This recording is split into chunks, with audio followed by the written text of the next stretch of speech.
JANE EYRE by Charlotte Brontë. Chapter 8. Ere the half-hour ended, 5 o'clock struck. School was dismissed, and all were gone into the refectory to tea. I now ventured to descend. It was deep dusk. I retired into a corner and sat down on the floor. The spell by which I had been so far supported began to dissolve.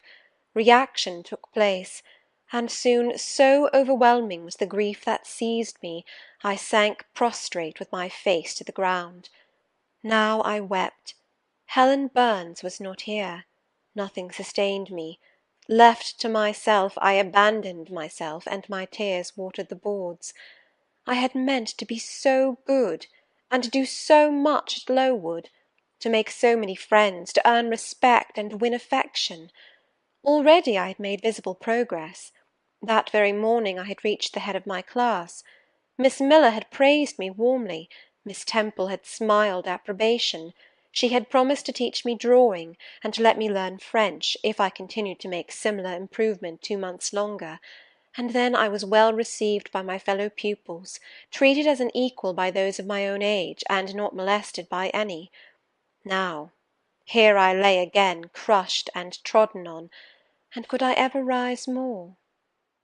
Never, I thought, and ardently I wished to die.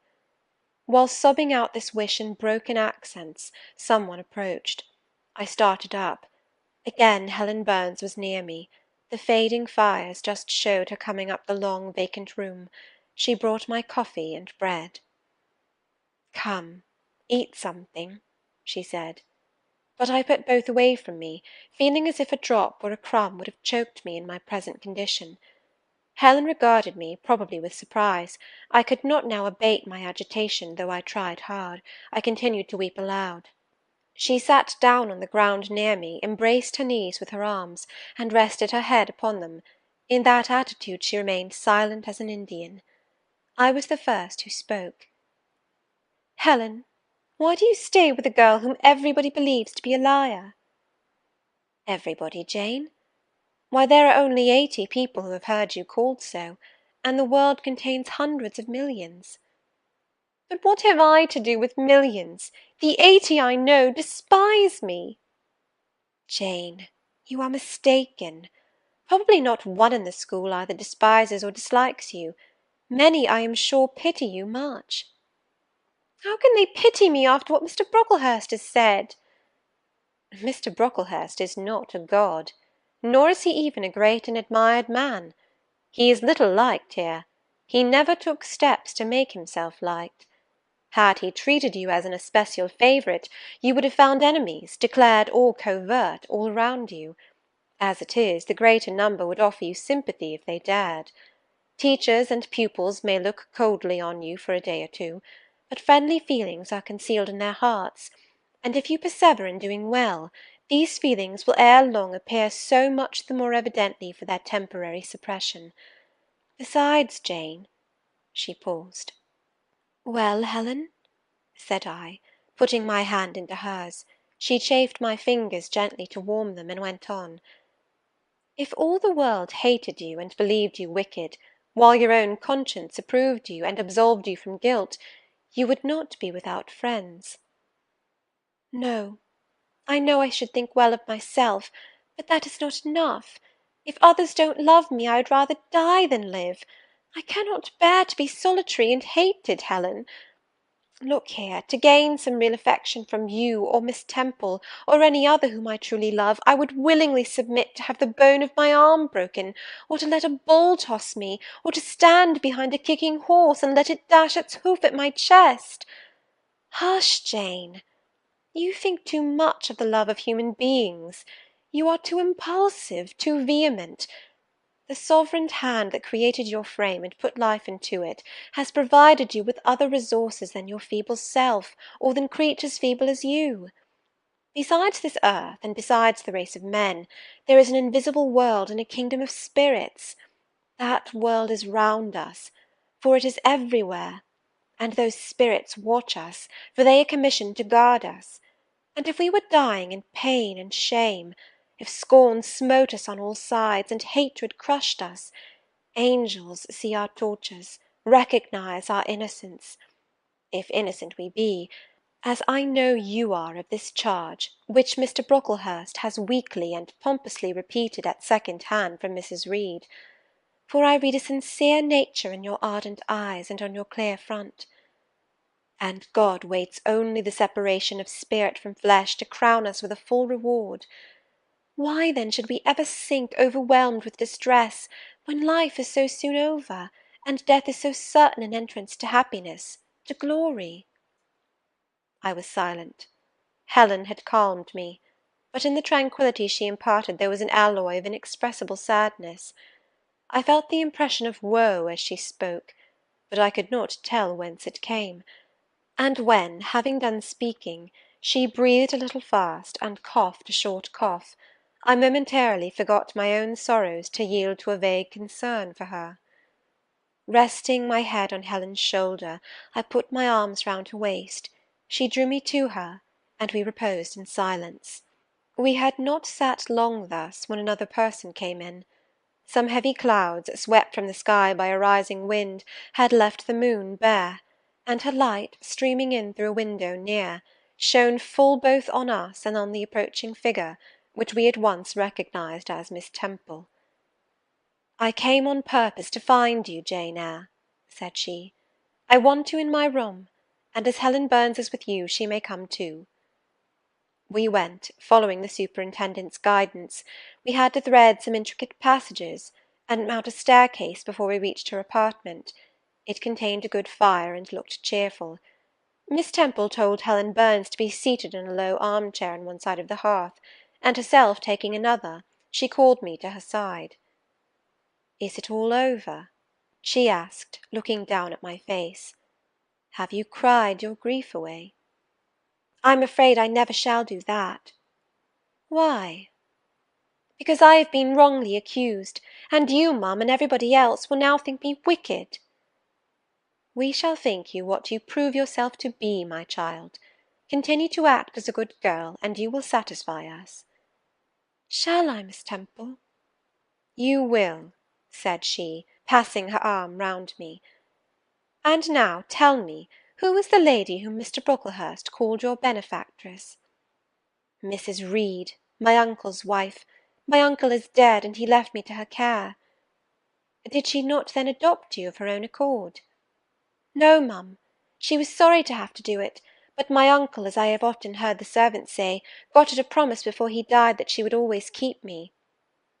"Well now, Jane, you know, or at least I will tell you, that when a criminal is accused he is always allowed to speak in his own defence. You have been charged with falsehood. Defend yourself to me as well as you can. Say whatever your memory suggests is true, but add nothing and exaggerate nothing." I resolved in the depth of my heart that I would be most moderate, most correct, and having a few minutes in order to arrange coherently what I had to say, I told her all the story of my sad childhood. Exhausted by emotion, my language was more subdued than it generally was when it developed that sad theme, and mindful of Helen's warnings against the indulgence of resentment, I infused into the narrative far less of gall and wormwood than ordinary.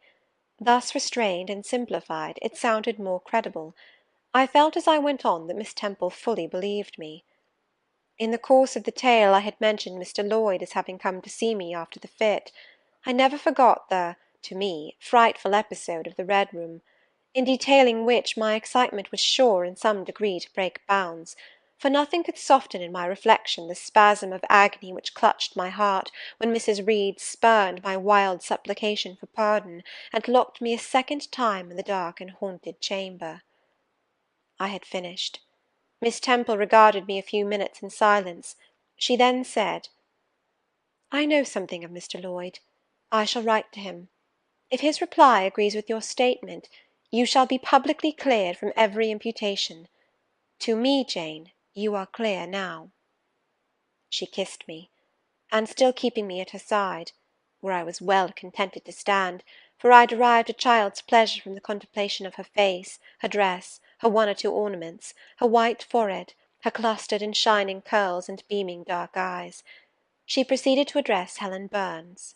"How are you to-night, Helen? Have you coughed much to-day?" Not quite so much, I think, ma'am. And the pain in your chest? It is a little better. Miss Temple got up, took her hand and examined her pulse. Then she returned to her own seat. As she resumed it, I heard her sigh low. She was pensive a few minutes. Then rousing herself, she said cheerfully, "But you two are my visitors to-night. I must treat you as such." She rang her bell. "Barbara," she said to the servant who answered it, "I have not yet had tea. Bring the tray, and place cups for these two young ladies." And a tray was soon brought. How pretty, to my eyes, did the china cups and bright teapot look, placed on the little round table near the fire! How fragrant was the steam of the beverage and the scent of the toast! Of which, however, I, to my dismay, for I was beginning to be hungry, discerned only a very small portion. Miss Temple discerned it too. "Barbara," said she, "can you not bring a little more bread and butter? There is not enough for 3. Barbara went out. She returned soon. "Madam, Mrs. Harden says she has sent up the usual quantity." Mrs. Harden, be it observed, was the housekeeper, a woman after Mr. Brocklehurst's own heart, made up of equal parts of whalebone and iron. "Oh, very well," returned Miss Temple. "We must make it do, Barbara, I suppose." As the girl withdrew, she added, smiling, "Fortunately, I have it in my power to supply deficiencies for this once." Having invited Helen and me to approach the table, and placed before each of us a cup of tea with one delicious but thin morsel of toast, she got up, unlocked a drawer, and taking from it a parcel wrapped in paper, disclosed presently to our eyes a good-sized seed-cake.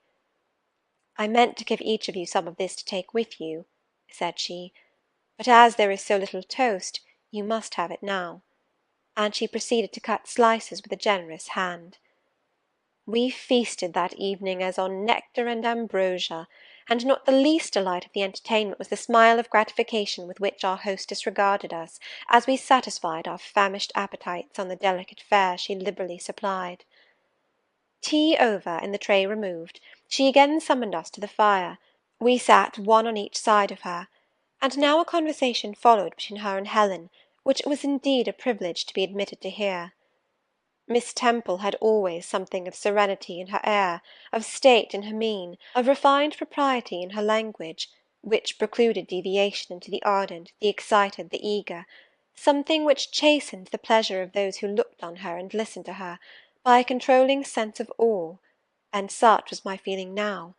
But as to Helen Burns, I was struck with wonder. The refreshing meal, the brilliant fire, the presence and kindness of her beloved instructress, or perhaps, more than all these, something in her own unique mind, had roused her powers within her. They woke, they kindled.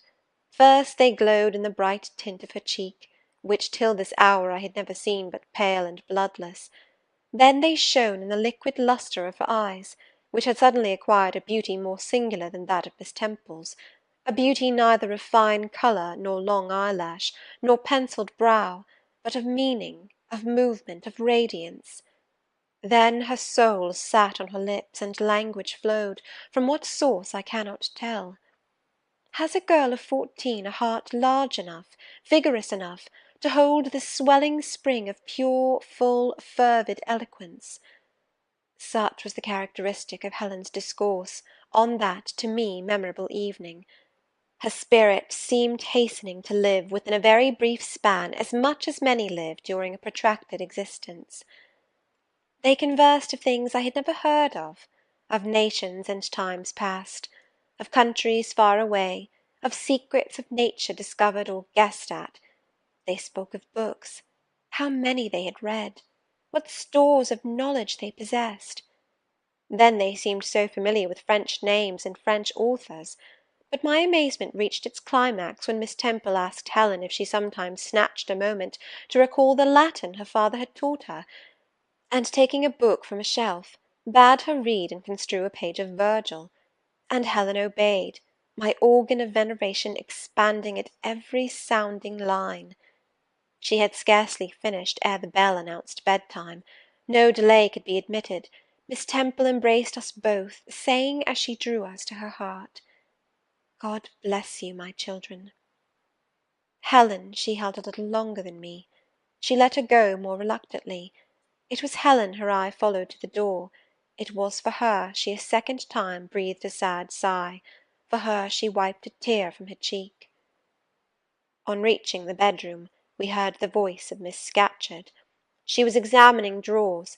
She had just pulled out Helen Burns, and when we entered, Helen was greeted with a sharp reprimand, and told that to-morrow she should have half a dozen of untidily folded articles pinned to her shoulder. "My things were indeed in shameful disorder," murmured Helen to me in a low voice. "I intended to have arranged them, but I forgot."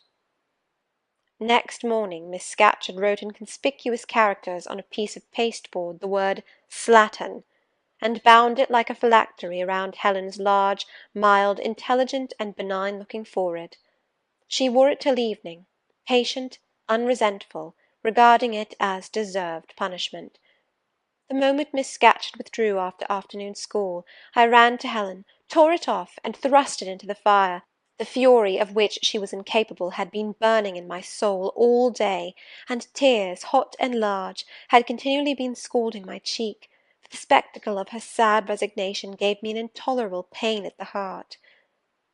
About a week subsequently to the incidents above narrated, Miss Temple, who had written to Mr. Lloyd, received his answer. It appeared that what he said went to corroborate my account. Miss Temple, having assembled the whole school, announced that inquiry had been made into the charges alleged against Jane Eyre, and that she was most happy to be able to pronounce her completely cleared from every imputation. The teachers then shook hands with me and kissed me, and a murmur of pleasure ran through the ranks of my companions. Thus relieved of a grievous load, I from that hour set to work afresh, resolved to pioneer my way through every difficulty. I toiled hard, and my success was proportionate to my efforts. My memory, not naturally tenacious, improved with practice. Exercise sharpened my wits. In a few weeks I was promoted to a higher class. In less than 2 months I was allowed to commence French and drawing. I learned the first 2 tenses of the verb être, and sketched my first cottage, whose walls, by the by, outrivalled in slope those of the Leaning Tower of Pisa, on the same day. That night, on going to bed, I forgot to prepare in imagination the Barmecide supper of hot roast potatoes, or white bread and new milk, with which I was wont to amuse my inward cravings. I feasted instead on the spectacle of ideal drawings which I saw in the dark, all the work of my own hands, freely pencilled houses and trees, picturesque rocks and ruins, type-like groups of cattle, sweet paintings of butterflies hovering over unblown roses, of birds picking at ripe cherries, of wrens' nests enclosing pearl-like eggs, wreathed about with young ivy sprays. I examined, too, in thought, the possibility of my ever being able to translate currently a certain little French story which Madame Pirot had that day shown me, nor was that problem solved to my satisfaction ere I fell sweetly asleep. Well has Solomon said, "Better is a dinner of herbs where love is, than a stalled ox and hatred therewith." I would not now have exchanged Lowood with all its privations for Gateshead and its daily luxuries. Chapter 8